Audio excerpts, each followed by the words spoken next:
thunderstorm capable of producing a tornado was located over Pennington Gap, Oregon, 7 miles northeast of Jonesville, moving northeast at 30 miles per hour. Hazard, tornado. Source, radar This is a indicated first. rotation. Impact, flying debris will be dangerous to those caught without shelter. Mobile homes will be damaged or destroyed.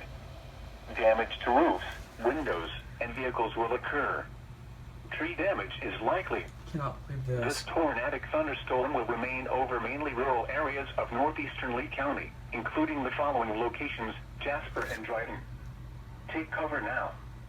Move to a basement or an interior room on the lowest floor of a sturdy See building. that? Avoid windows.